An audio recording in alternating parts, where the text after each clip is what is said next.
কেমন আছেন সবাই? আশা করি আল্লাহ তাআলার অশেষ রহমতে সবাই অনেক ভালো আছেন। আলহামদুলিল্লাহ, আমার পরিবার বেশ ভালোই আছি। নতুন একটা ভিডিওতে আপনাদেরকে স্বাগত জানাই। অনেক দিন পরে নতুন একটা ভিডিও নিয়ে আসলাম আপনাদের মাঝে। আশা করি ভিডিওটি আপনাদের অনেক ভালো লাগবে।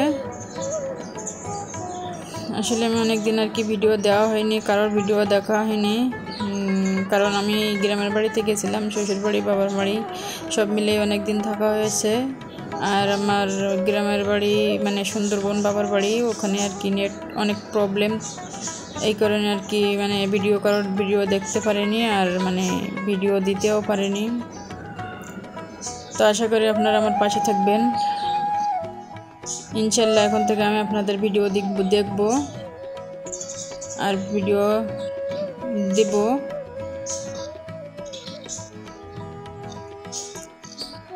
তো আশা করি সবাই আমার পাশে থাকবেন, আমাকে সাপোর্ট করবেন, আমি আপনাদেরকে সাপোর্ট করব। এই ভিডিওটি ছিল আমার বাবার বাড়ির ভিডিও। তো বাবার বাড়ি আসলে অনেক দিন পরে যাওয়া হয়, তো এই কারণে খুব বেশি একটা ভিডিও করা হয় না, কারণ মোবাইল নিয়ে যদি পড়ে থাকি তাহলে মা বাবা ভাই বোন সবার সাথে কথা বলা, গল্প করা, ঘোরাফেরা এই সব মিলে ব্যস্ততার কারণে খুব একটা বেশি ভিডিও করা হয়নি। তো মাত্র একটাই ভিডিও করছিলাম, সেটাই আপনাদের সাথে শেয়ার করলাম। তো আমার বাবা গাছ থেকে কলা কাটছিল, এটা আমাদের বাড়ির কলা গাছ। তো এটা পুকুরে মাছ ধরতেছে দুপুরে আমার বাবা, আমার ছেলে সূর্য, এই যে নানা মাছ ধরতেছে, আর ওরা দেখতেছে কি মাছ ধরে। তো রোদ নাই, এটা আমার বোনের ছেলে। রোদ কি বলবো, বৃষ্টি নাই গ্রামে, ওই সুন্দরবন এলাকায়, ওই এলাকায় বৃষ্টি এই বছর এখনো বৃষ্টি হয় নাই। তো এই কারণে পুকুরের পানিও নাই, পুকুরের পাড় শুকিয়ে একবারে ফেড়ে গেছে, পুকুরে পানি নাই, পানি কম হয়ে গেছে, একেবারে নিচে একটুখানি পানি আছে, ওর ভিতরে মাছে ভরা।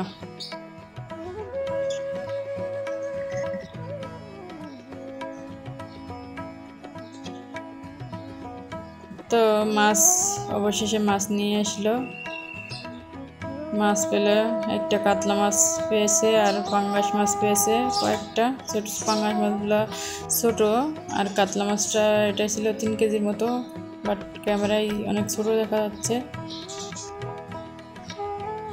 আর আমার বোন এখানে হাঁস কি বলবো, রাজহাঁস কাটতে বসছে।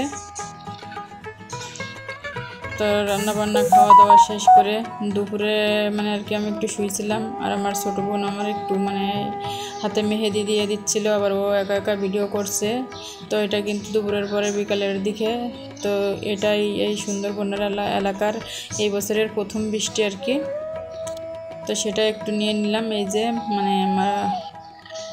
এটা ছিল আমার বোনের বাড়ি। তো ওদের ঘরের জানলা থেকে বাইরে পুরোটাই ফাঁকা বিল দেখা যায়।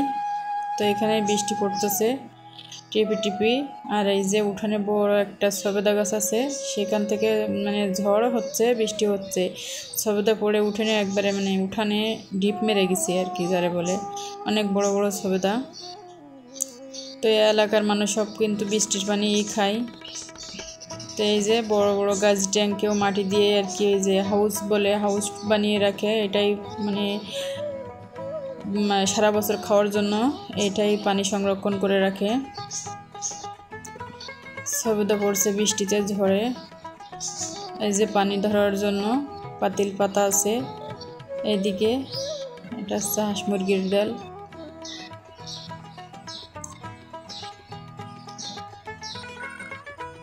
তো অনেক বৃষ্টি, কিন্তু বাচ্চারাও অনেক মজা করতেছে, কারণ এই বছরের প্রথম ঝড় বৃষ্টি, তো এই কারণে।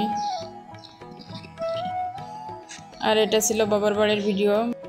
এটা ছিল মধুর চাক। আমার বাবার বাড়ির এলাকার মানুষ সুন্দরবন থেকে মধু নিয়ে আসে। তো আমার সূর্যের বাবা মধুর চাক দেখতে চেয়েছিল। তো আমার বাবা ওদের যারা মধু চাক নিয়ে আসছে ওদের কাছ থেকে নিয়ে আসছে দেখার জন্য, যে আসলে চাকটা কীরকম হয়। জামাই বলে কথা, জামাই দেখতে চেয়েছে, শ্বশুর না নিয়ে এসে পারে। তো যাই হোক, আমার বোন এখানে আর কি উঠাচ্ছে, তো আমি এখানে খাওয়ার জন্য বসে গেছি। তো আমার তুর্যবাবুও খাওয়ার জন্য বসে গেছে, মধু খাবে, মিষ্টি। তো এটা কিন্তু অনেক মজাও লাগে, মানে মুখে দিলে আর কি, মুখে মানে চাপ দিলে আর কি মুখের সাথে মিশে যায়। তো এটা কিন্তু চাপ মানে দাঁতে আর কি চাবিয়ে খাওয়ার পরে এটা কিন্তু মোম থাকে আর কি। সুন্দরবনের মধু এটা, মানে চাষি মধু না, মানে চাষি মধু আছে এরকম, মানে চাষি মধু সাদা হয় আর কি। তো চিনি জ্বালিয়েও অনেকজন বিক্রি করে, বাট সেগুলো না, সে এই চাক তো দেখতে পাচ্ছেন আপনারাই, বুঝতেছেন আসলে এটাই অরিজিনাল সুন্দরবনের মধু। তো এইটা আসলে সবসময় বাড়ি নিয়ে আসে না, বাট মানে সূর্যের বাবা একটু দেখতে চেয়েছিল যে মধুর চাকটা কেমন হয়, তো এই কারণে আর কি বাড়ি নিয়ে আসছে। তো আমিও কখনো মানে আর কি কখনো দেখি নাই যে মধুর চাকটা কেমন হয়। তো এটা খেতে কিন্তু মধু তো মিষ্টি, আর এটা খেতে মজাও লাগতেছে, চাপ দিলে একবারে মুখের ভিতরেই মানে মিলিয়ে যাচ্ছে, খেতে ভালোই লাগতেছে।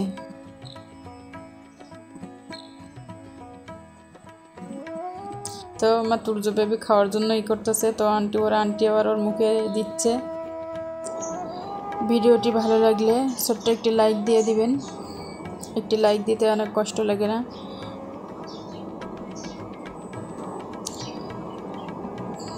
যারা যারা এতক্ষণ ভিডিওটি দেখলেন কিন্তু একটি লাইক দেননি, প্লিজ একটি লাইক দিয়ে ভিডিওটি কন্টিনিউ করুন। আর যদি ভিডিওটির কোথাও কোনো অংশে আপনাদের একটুখানি ভালো লেগে থাকে, চাইলে এই চ্যানেলটি সাবস্ক্রাইব করে আমার পাশে থেকে যেতে পারেন। আর ভিডিওটি আপনাদের কেমন লাগলো কমেন্ট বক্সে জানাতে কিন্তু ভুলবেন না। আজকের ভিডিও এটুকুই, কারণ ভিডিওটা অনেক দিন পরে দিচ্ছি, তো এই কারণেই ছোট একটি ভিডিও দিলাম যাতে আগ্রহ করে আপনারা দেখতে পারেন। তো আগামী ভিডিও দেখার আমন্ত্রণ জানিয়ে সকলের সুস্বাস্থ্যতা কামনা করে আজকে এখানেই বিদায় নিব। সকলেই ভালো থাকুন, সুস্থ থাকুন। আল্লাহ হাফেজ। আসসালামু আলাইকুম।